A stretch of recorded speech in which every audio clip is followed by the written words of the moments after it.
Hello dear students, welcome to our channel Rajendra Samrat academy. इस video में हम लेकर आए हैं क्लास 11 का हिस्ट्री का चैप्टर 6 सपोर्ट मटेरियल से है। तो चलते हैं, इसको पढ़ेंगे हम। चैप्टर का नाम है 3 वर्ग। यूरोप 9वीं और 16वीं सदी के मध्य। जब यूरोप की कंडीशन 9वीं और 16वीं सदी के मध्य पहुंची तब की ये कहानी है। यूरोपीय इतिहास की जानकारी के स्रोत भूस्वामियों के विवरण, जो ज़मीन के मालिक थे, जमींदार वगैरह थे, उनके विवरण से पता चला।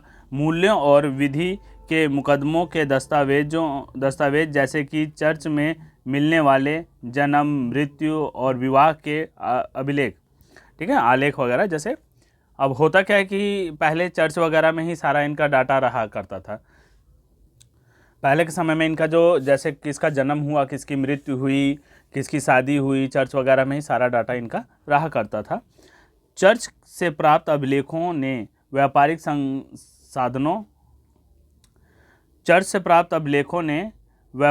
संस्थाओं और गीत व कहानियों द्वारा त्योहारों व सामुदायिक गतिविधियों का बोध कराया। अब वहाँ जो अभिलेख मिले, कहीं कहीं जैसे पोयम में, कहानी में लिखा जाता था, तो ऐसे उसमें लिखा हुआ मिला। उससे हमें पता चला कि इनकी क्या कहानी थी, क्या गीत थे, मतलब कि क्या त्यौहार मनाते थे। तो इससे गानों से हमें पता चल गया था। जैसे पहले की मूवियों में क्या होता था, गाने ज़रूर हुआ करते थे। कोई सी भी मूवी आ जाए तो उसमें एक होली का गाना ज़रूर होता था, दीपावली का, या किसी त्यौहार या किसी मेले का गाना ज़रूर हुआ करता था। लेकिन आजकल की मूवियों में त्यौहार ही गायब हो जाता है, गाने तो अलग ही चलते हैं। ठीक, तो यहाँ पे इसमें पता चला था। अगला है, सामंतवाद एक तरह से कृषि उत्पादन को दर्शाता है, जो सामंत और कृषकों के संबंधों पर आधारित था। मतलब जमींदार होते थे सामंत लोग। ठीक, कृषक लॉर्ड को श्रम सेवा प्रदान करते थे और बदले में वे उन्हें सैनिक सुरक्षा देते थे। अब ये जो लॉर्ड थे, जो चर्च वाले थे और लॉर्ड वगैरह जो मतलब वहाँ के राजा हुआ करते या कुछ भी, तो ये क्या करते थे, उन्हें टैक्स के रूप में दिया करते थे और ये उन्हें सुरक्षा प्रदान किया करते थे। ठीक, जैसे सिक्योरिटी हो गई, उनकी देखभाल करना, और उसके हिसाब से ये उन्हें कर दिया करते थे। सामंतवाद शब्द जर्मन शब्द फ्यूड से बना है। तो जो सामंतवाद शब्द है वो कहाँ से बना है? फ्यूड से। फ्यूड का अर्थ होता है भूमि का टुकड़ा। ठीक, सामंतवाद पर सर्वप्रथम काम करने वाले फ्रांसीसी विद्वान मार्क ब्लॉक के द्वारा भूगोल के महत्व पर आधारित मानव इतिहास को गढ़ने पर जोर, जिससे कि लोगों के व्यवहार और रुख को समझा जा सके। ठीक है, अभी इन सब पॉइंटों पे इन्होंने मार्क्स ब्लॉक के द्वारा भूगोल के महत्व के आधार पर इन पे ज़्यादातर रचनाएं की गई, मतलब उसको समझाया गया है भूगोल के आधार पर। फ्रांसीसी समाज का विभाजन। अब फ्रांसीसी समाज क्या था? 3 वर्ग। अब यहाँ से चैप्टर का मेन जो हेडिंग है वो यहाँ से शुरू हो जाती है। जो फ्रांसीसी समाज था वो कितने वर्ग में बट गया? 3 वर्ग में बटा। किस तरीके से बट रहा है? पहला वर्ग पादरी वर्ग, अभिजात वर्ग और कृषक वर्ग। कृषक वर्ग में कौन थे? एक स्वतंत्र किसान था और एक गुलाम था। ठीक, तो इस तरह से ये कितने वर्ग में हो गया? 5। ठीक है ना, 4 वर्ग में कहा जा सकता है। लेकिन जो मुख्य वर्ग थे इसमें सिर्फ 3 वर्ग था। और भारत में जो बांटे गए वो कौन कौन से वर्ग थे? 4 वर्ग। कैसे? ब्राह्मण, क्षत्रिय, वैश्य और शूद्र। शूद्र में कई लोग आते थे। ठीक है ना, तो इस तरह से इसमें 4 वर्ण बांटे गए थे। ठीक उसी तरह से इसमें कितने हैं? 3 विभाजन किए गए थे, 3 वर्ग बांटे गए थे। अब हम देखेंगे, मतलब जो ये अब जो पादरी वर्ग है, अभिजात वर्ग है और कृषक वर्ग है, इनके काम क्या क्या थे। इनके अलग अलग काम हुआ करते थे। जैसे पादरी वर्ग, पादरी मतलब जो चर्च में रहा करते थे उन्हें पादरी कहा जाता। अब जो पादरी वर्ग था ईसाई समाज का मार्गदर्शन करता था। ठीक है ना, अब कैसे? जो मतलब जैसे हमारे यहाँ मंदिरों में पंडित होते हैं और यहाँ चर्चों में क्या होते हैं, जो फादर होते हैं उन्हें पादरी कहा जाता है। ठीक है, जो मतलब उनकी प्रेयर वगैरह करवाते हैं, वहाँ पे जो देख रेख करते हैं। चर्च में धर्मोपदेश, भिक्षु, निश्चित नियमों का पालन कराना, धार्मिक समुदायों में रहना, आम आदमी से दूर मठों में निवास करना, सन्यासी की तरह। मतलब चर्च एक अलग ही होता है, वो चर्च में ही रहा करते थे और लोगों की बस्तियां दूर हुआ करती थी। उसके बाद दूसरा वर्ग आया अभिजात वर्ग। अपनी संपदा पर स्थायी नियंत्रण, मतलब अपनी ज़मीन पे इनका स्थायी नियंत्रण होता था। इनका अपने संपदाओं पे, मतलब ज़मीन प्रॉपर्टीज़ पे अपना खुद का नियंत्रण हुआ करता था। सैन्य क्षमता, इनके पास सैनिक हुआ करते थे, फोर्स हुआ करती थी।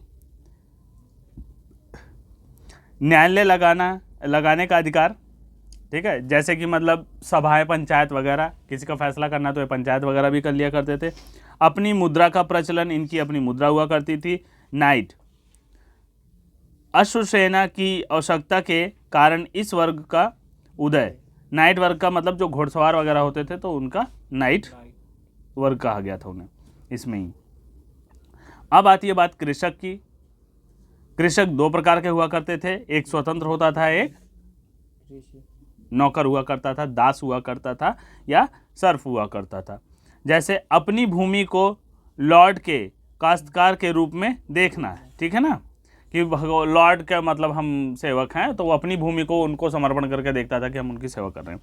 लॉर्ड के भूखंडों पर कार्य करना, अब ये सोचते थे कि मतलब कि जो अब ये उनके अंदर जो जिसके अब तुम्हारे पास निजी अपना खेत हो गया, ठीक है, तुम्हारे पास बहुत खेत है, अब तुमने मजदूर लगा लिया, ठीक है, अब ये उनके गुलाम हो गए, मजदूर है, ठीक ना। तो ये दास हुआ करते थे, वो खेतों में काम करते थे, इनके पास अपना कोई खेत नहीं हुआ करता था। राजा कृषकों पर एक प्रत्यक्ष कर टैली लगाते थे। अब ये याद करने वाली चीज़ है, जो राजा डायरेक्ट कृषकों पर लगाते थे वो टैली है, ठीक है। पादरी व अभिजात वर्ग इस कर से मुक्त थे। अब ये दो वर्ग इसको टैक्स नहीं देते थे, सिर्फ तीसरा वर्ग दिया करता था, कृषक वर्ग। और कौन सा टैक्स देते थे? टैली। अभिजात और पादरी वर्ग इसको नहीं दिया करते थे। लॉर्ड की जागीरों पर कृषकों के परिवारों को सप्ताह के 3 या उससे अधिक दिन काम करना पड़ता था। हफ्ते में 3 या 4 दिन या उन्हें काम करना पड़ता था। इस श्रम से होने वाला उत्पादन को श्रम अधिशेष कहा जाता था। अब वो जाकर बेगारी करना, ठीक है, एक तरह से बेगारी करना। अब जैसे कि अगर इस प्रोसेस को अगर देखा जाए तो इसमें पंजाबियों वगैरह में होता है ना कि वो हफ्ते में 1 दिन जाते हैं गुरुद्वारे में और वहाँ जाके क्या करते हैं? सेवा करते हैं, ठीक है। तो वो सेवा करते हैं, वहाँ पे खाना पीना खिलाना, जो भी उनका है सारा साफ सफाई करना, तो वो सेवा करते हैं। उसके लिए अलग से कोई नौकर उन्हें नहीं रखना पड़ता। वो सब एक अपना मनोधारणा बना रखे कि हमें जाके वहाँ पे काम करना है, ठीक है। तो ऐसे यहाँ पे हुआ करता था। नगरों की स्वतंत्रता, हवा, वैतनिक कार्य, वैतनिक मतलब जो सैलरी पे हुआ करता था, वेतन पे, लॉर्ड के नियंत्रण से मुक्ति के कारण सामंती संबंध कमज़ोर पड़ने लगे। अब इन्हें मुक्त कर दिया गया तो सामंती जो ठेकेदारी वाली बात थी इनकी, वो कमज़ोर होने लगी। 11वीं शताब्दी तक यूरोप में विभिन्न प्रौद्योगिकों में बदलाव, लोहे के फालों का प्रयोग, लकड़ी के फाल पहले हल में लगा करते थे, लाइक जैसे ये हल हुआ करता था, ऐसे करके ऐसे हुआ करता था। तो इसमें जो ये फाल लगते थे ना यहाँ से ऐसे, ये पहले लकड़ी के हुआ करते थे, बाद में ये लोहे के लगा दिए। ये हल होते थे, हलों में तो यहाँ पे ये क्या होते थे कि गांव में किसान जो होते हैं बैलों के उसमें लगा के बैलों के साथ जोता करते थे खेत।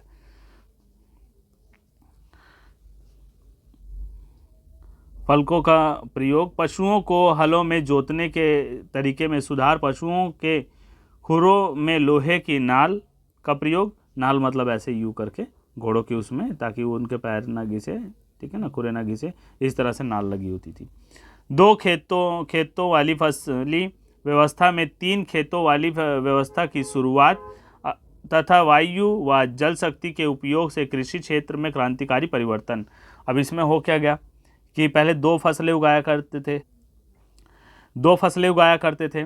उसके बाद 3 फसलें उगाना शुरू कर दिए, है कि नहीं। पहले 2 फसलें उगाया करते थे, इसके बाद 3 फसलें उगाना शुरू कर दिए, तो सुधार किया। और ये इसमें जल शक्ति, पानी की मदद से कुछ तकनीकें चलाना शुरू की, मशीनरी, और पवन से भी, हवा से भी शुरू किया। 14वीं शताब्दी का संकट। अब 14वीं शताब्दी में इनके ऊपर संकट आया। 14वीं शताब्दी के आरंभ में यूरोप का आर्थिक विस्तार धीमा पड़ने के कारण मौसम में परिवर्तन, पैदावार वाले मौसम छोटे हो गए, गहन जुताई में भूमि को कमज़ोर बना दिया। अब गहन जुताई मतलब हमेशा उसमें बुआई करते रहते, तो उसके न्यूट्रिशन क्या हो गए? कम होना शुरू हो गए, तो वहाँ पे फसलें भी सही से नहीं उगने लगी, मतलब पैदावार अच्छी नहीं हुई। जनसंख्या वृद्धि से उपलब्ध संसाधनों का कम पड़ना, ऑस्ट्रिया व सर्बिया में चांदी की खानों के उत्पादन में कमी के कारण धातु मुद्रा में भारी गिरावट, परिणाम स्वरूप व्यापार प्रभावित, महामारी, ये सारी कमियाँ आई जिसके वजह से ये बहुत ज़्यादा परेशान हो गए। राजनीतिक परिवर्तन हुआ, फिर नए शक्तिशाली राज्यों का उदय हुआ, संगठित स्थायी सेना हुई, एक स्थायी नौकरशाही और राष्ट्रीय कर प्रणाली स्थापित करने की प्रक्रिया आरंभ हो गई। नई शासन व्यवस्था पुरानी व्यवस्था से भिन्न है, जैसे कि शासक अब पिरामिड के शिखर पर नहीं था, जहां राजा भक्ति, विश्वास और आपसी निर्भरता पर टिकी थी। जहाँ पे ये जो राज्य था उनका वो आपसी भक्ति और विश्वास, आपसी निर्भरता पर टिके हुए थे। वहाँ अब व्यापक दरबारी समाज, ठीक है, दरबारी समाज और आश्रयदाता अनुयायी तंत्र का केंद्र बिंदु बन गई थी। ठीक, इसी के बाद साथ ही चैप्टर ख़त्म होता है और ये सारा इनका जो केंद्र था सारा चीज़ बता दी गया कि 3 वर्ग बटा और क्या क्या काम किए, कैसे कैसे उनका आगे बढ़ा हुआ, फिर कैसे बाद में संकट पैदा हो गया, सारी चीज़ें इसमें समझने को मिली। ठीक है, कुछ कुछ वर्ड हैं, थोड़ा सा अगर कुछ प्रॉब्लम होती है तो कोई बात नहीं, वो आगे धीरे धीरे हम कर लेंगे सही। बाकी आपके लिए ज़्यादा से ज़्यादा कोशिश की जा रही है कि वीडियो लाने के लिए, तो थोड़ा बहुत हो जाया करता है। ओके बाय स्टूडेंट, जो नए हैं वीडियो को लाइक कर लें, चैनल को सब्सक्राइब कर लें। एग्ज़ाम के अकॉर्डिंग डेली कुछ ना कुछ आ ही रहा है, चैप्टर नहीं तो कुछ क्वेश्चन नहीं इंपॉर्टेंट दिए जा रहे, तो आपको कम से कम जो आपके इसमें वीडियो में है सपोर्ट मटेरियल को एक बार में समझा दिया जा रहा है, उसको आप सुन के अच्छे से समझ सकते हैं। ठीक है, ओके बाय स्टूडेंट्स, मिलते हैं फिर नेक्स्ट वीडियो में।